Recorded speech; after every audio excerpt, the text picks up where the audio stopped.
জি, ফার্স্টে এখানে ডালগুলোকে ভালোভাবে ভেজে নিচ্ছি। ভেজে নেওয়ার পর একটা কুলোতে উঠিয়ে নিলাম। কুলোতে উঠানোর পরে এখানে একটা ছালা আর একটা পুঁতা নিয়ে নিলাম।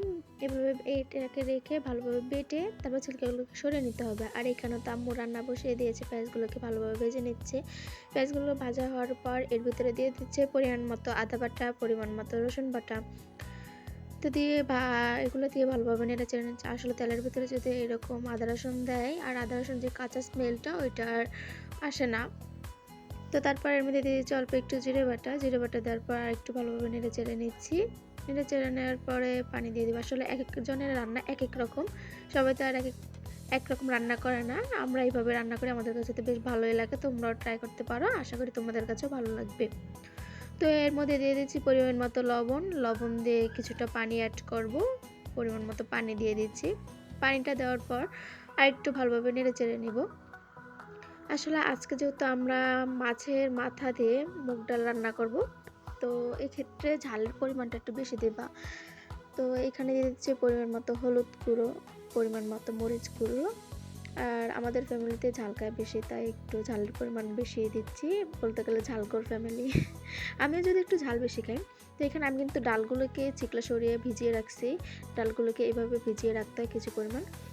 তো তারপর এইখানে আমার হলুদ গুঁড়ো, মরিচ গুঁড়ো দেওয়া কমপ্লিট। আম্মু ভাবতেছে হয়তো আর কম হয়ে গেছে, তাই আরেকটু দিতেছে আবার। এখানে আম্মুই রান্না করতেছে আজকে। অনেকদিন ধরে ভাবতেছি খাবো, আমার খেতে ইচ্ছে করতেছে, তাই আম্মু ভাবলো আজকে রান্না করবো। আজকে যেহেতু শুক্রবার, তো তারপর এর ভিতরে দিয়ে দিয়েছি মাছের মাথা এবং সেই ডালগুলো, এবং এখানে কিছু পরিমাণ দিয়েছি তেজপাতা। তেজপাতা দেওয়ার পর আরেকটু ভালোভাবে নেড়ে চেড়ে নিচ্ছি। তো তোমাদেরকে বলে রাখি, তোমরা চাইলে এক্ষেত্রে প্রথমেই জিরে গুঁড়ো দিতে পারবো, লাস্টও দিতে পারো। আমরা মাঝখানে দিয়ে দিলাম, পরিমাণ মতো জিরে গুঁড়ো দিলাম। তো একটু বলে দেই, তোমাদের কাছে যদি আমাদের ভিডিওগুলো ভালো লাগে, আমার অবশ্যই লাইক, কমেন্ট অ্যান্ড শেয়ার করবা। তুমিও দেখবা, অন্যদেরকে দেখার সুযোগ করে দিবা। তো এই তো প্রায় কষানো হয়ে গেছে অনেকখানি। এর ভিতরে এখন দিয়ে দিব মাছের মাথাটা। মাছের মাথাটা দেওয়ার পর এখানে 2টা মাছের মাথা দিয়ে নিচ্ছি। মাথাটা দেওয়ার পর এভাবে একটু ভালোভাবে নেড়ে চেড়ে নিচ্ছি। নেড়ে চেড়ে নেওয়ার পর কিছুক্ষণ যাবত এরকমই রাখবো। তারপর আমাদের ওই ভিজিয়ে রাখা ডালগুলো এটার সাথে অ্যাড করব। কিছুক্ষণ ঢাকনা দিয়ে এভাবে জাল দিতে হবে। এই তো উঠিয়ে তারপর আমাদের ভিজিয়ে রাখা ডালগুলো দিয়ে দিচ্ছি। তোমরা চাইলে এক্ষেত্রে 2টা বা 1টা মাছের মাথা দিতে পারো, সেটা তোমাদের ব্যাপার। তো এই তো আমি এখানে যদিও ফুল ভিডিওটা দেই নাই, আমি কিছু আসলে ফুল ভিডিও দিতে গেলে অনেক লম্বা হয়ে যাবে, তাই শর্টকাট ভিডিও দিচ্ছি। আর এইখানে তো আমি একটু নাড়াচাড়া করছি, যদিও আমি রান্না করি না, আম্মুই রান্না করছে। তারপরে এইভাবে কিছুক্ষণ নাড়াচাড়ার পর ঢেকে নেব। ঢেকে নেওয়ার পরেই আমাদের রান্না কমপ্লিট।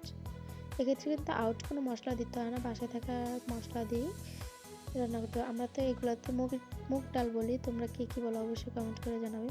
আর এই দেখো আমার লাস্ট ফাইনাল লুকটা, জাস্ট অনেক সুন্দর এসেছে। আজকের ভিডিওটা এই পর্যন্ত। আল্লাহ হাফেজ। তোমাদের কাছে যদি ভালো লাগে অবশ্যই লাইক, কমেন্ট অ্যান্ড শেয়ার করবো। আজকের ভিডিওটা এই পর্যন্তই।